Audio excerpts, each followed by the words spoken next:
So you just quit because you didn't like the way they do things? There's more to it than that. It didn't start out bad, but as I rose in ranks, I got saddled with more and more red tape. C-Sec's handling of Saren was typical. I just couldn't take it anymore. I hate leaving. You did the right thing. Life's too short to sit around waiting for things to happen. Yeah, you're probably right. Either way, I plan to make the most of this. And without C-Sec headquarters looking over my shoulder, well, maybe I can get the job done my way for a change. As long as you do your job well, you're free to go about your business as you see fit. Thank you, Commander. Commander, good to see you. Looking for supplies? Let's see what you got. You bet, Commander.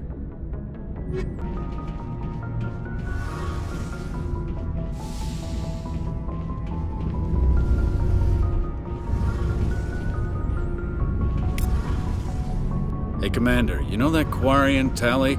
She's been spending all her time down here asking me about our engines. I'll tell her to leave you alone. What? No, she's amazing. I wish my guys were half as smart as she is. Give her a month on board and she'll know more about our engines than I do. She's got a real knack for technology, that one. I can see why you wanted her to come along.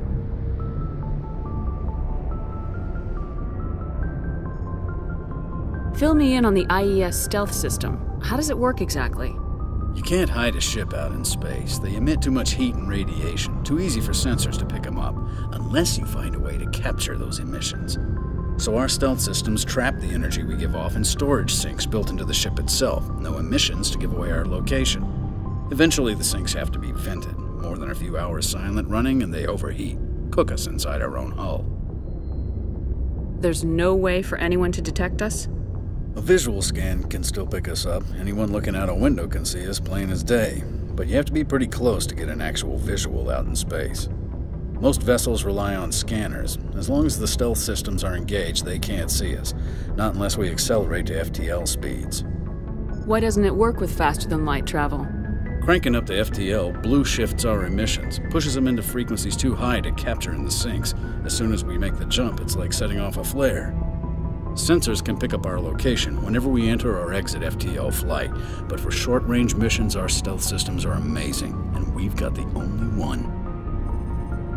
Where else have you served, Adams? If you name a class of Alliance ship, I've probably served on it. Everything from dreadnoughts and carriers right down to frigates like the Normandy. My last assignment was on the Tokyo, only a cruiser, but she was a good ship. Couldn't hold a candle to the Normandy, though. I want to know more about the Normandy. She's the best ship I've ever served on, probably the fastest vessel ever designed. And she's the only one using the new Tantalus drive core. What's so special about the Tantalus drive core? Proportionally, it's about twice the size of any other vessel. Not only are we faster, but we can run at FTL speeds longer before we have to discharge the core. Carry on, Adams. Aye, aye, Commander. Your ship's amazing, Shepard. I've never seen a drive core like this before. I can't believe you were able to fit it into a ship this small. I'm starting to understand why you humans have been so successful. I had no idea Alliance vessels were so advanced. I don't like the idea of aliens studying the architecture of Alliance ships. We're on the same side here. My people have more reason to hate the Geth than anyone, remember? But you can't blame me for being a little excited. I never dreamed I'd get a chance to travel on a ship as advanced as the Normandy. I had no idea you found ship technology so interesting. It comes with being a Quarian. The migrant fleet is the key to the survival of my people. Ships are our most valuable resource. But we don't have anything like this. We make do with cast-offs and second-hand equipment. We just try to keep them running for as long as we can. Some of the fleet's larger vessels date all the way back to our original flight from the Geth. I can't believe your fleet's still using ships that are 3 centuries old. They're constantly being repaired, modified, and refitted. They aren't pretty, but they work, mostly. We've tried to make ourselves as independent as possible on the flotilla, grow our own food, mine, and process our own fuel. But some things we just can't make on our own. A patch to maintain the hull integrity requires raw materials we just don't have. That's why our pilgrimages are so important. Tell me about your people. Our lives aren't easy. Resources are scarce, and we are constantly on the move. Everything we do must in some way contribute to the continuation of the migrant fleet. There are 17 million Quarians in the flotilla, and each of us relies on the others for survival. The bonds among my people are strong. Unfortunately, we have had to surrender many of the freedoms and civil liberties other species take for granted. What kind of freedoms? Well, it's illegal for parents to have more than one child. If our population grows too much, it would strain our resources to their breaking point. Of course, we also can't allow our numbers to become too few. If our population is in decline, the rule against single births is temporarily repealed. In extreme cases of population decline, incentives are even offered to encourage multiple births, though the Conclave hasn't had to take such measures in nearly a century. That's your government. The Conclave is our civilian branch of government. Each ship can elect a representative to serve on the Conclave and make decisions that affect the fleet as a whole. On matters that affect an individual ship, however, the captain has the final say. It's a tradition that dates back to the early days, when the fleet was governed by martial law. Fortunately, most captains nowadays are smart enough to have an elected council from their crew to give them advice and guidance. So the ultimate power rests with elected officials?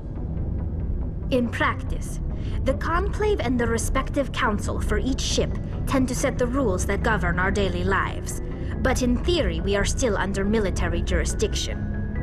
The 5 top-ranking military officials in the fleet serve on the Admiralty Board. These 5 have the power to overrule any decision by the Conclave in case of emergency. To do so requires unanimous agreement among the Admiralty, and they can only do this once. After that, the entire board must resign their posts. It's a safeguard that served us well. In nearly 3 centuries, the Admiralty Board has only overruled the Conclave 4 times. I want to know more about the Geth. I doubt I can tell you anything you don't already know. It's been almost 3 centuries since they drove my people into exile.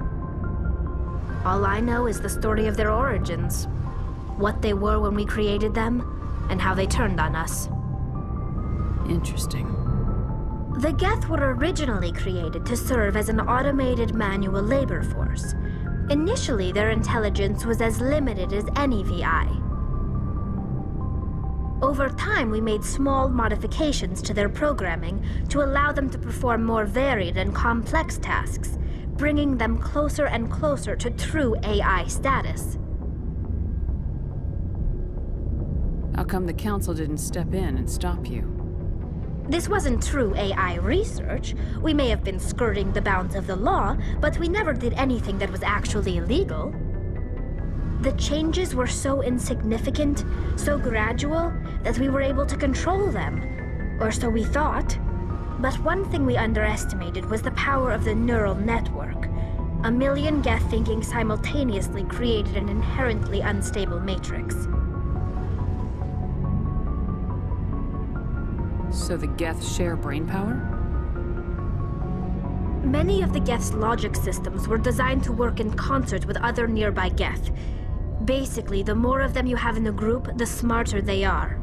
So there's some sort of group consciousness? No, nothing like that. They cannot share sensory data or information. Their programming cannot handle that much simultaneous input. Each Geth maintains an individual awareness and identity.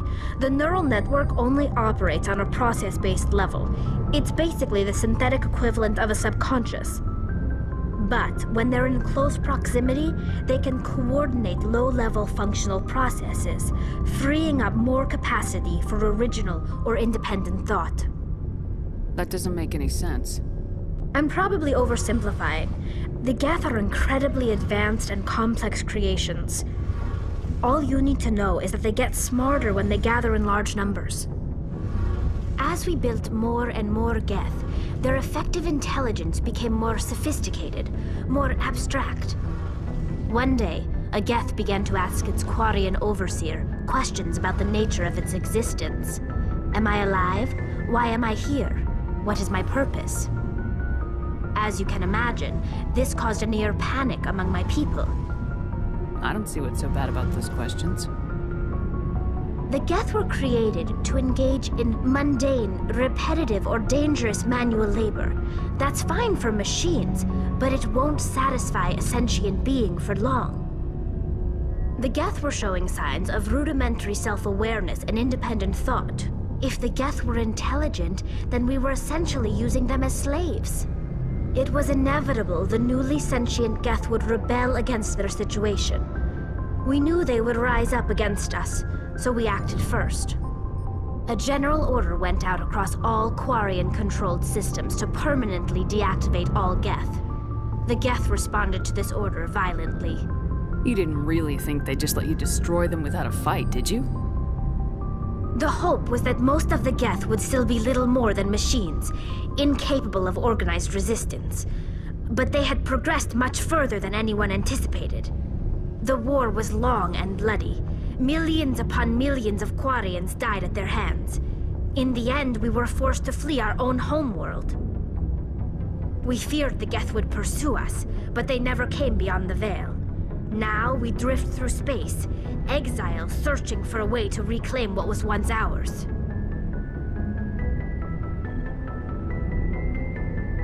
You got what you deserved. We made a mistake when we created the Geth in the first place, but we did not make a mistake when we went to war against them. If we had not acted, they would have wiped us out. They're a synthetic life form. They have no use for organics. None. Why do you think they cut themselves off from the rest of the galaxy? Why do you think they've killed every organic being who's ever tried to contact them? They didn't kill Saren. What does that tell you? The Geth are not innocent victims in all this. They're the enemy. They want to destroy us. Not just the Quarians. All organic life. That's why they've joined up with Saren. And that's why we have to stop him. I want to know more about the pilgrimage.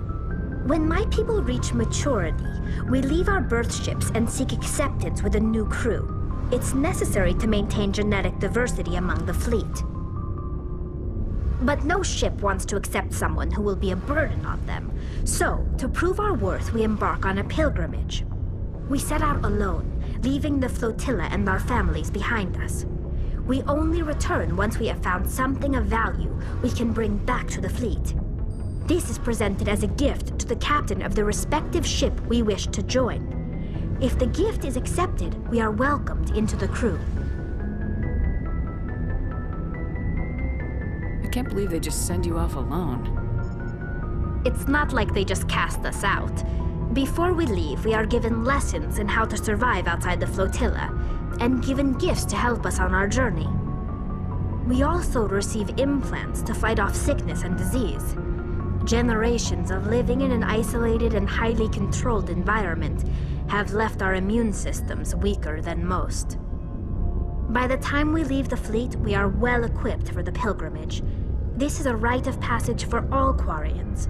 If it were dangerous, our numbers would suffer. Virtually every pilgrimage ends with a triumphant return and the ritual presentation of the gift to one of the fleet's captains. Can a captain choose to reject the gift? That doesn't happen often. Most captains are eager to increase the size of their crew. It increases their own standing in our society. Even when the gift is not particularly valuable, the captain usually accepts it out of a sense of tradition. However, there is a stigma to presenting a substandard gift. It's not the best way to make a good impression on a new community. Most pilgrims don't return until they find something worthwhile. I want to talk about something else. Like what? I should go. See you later.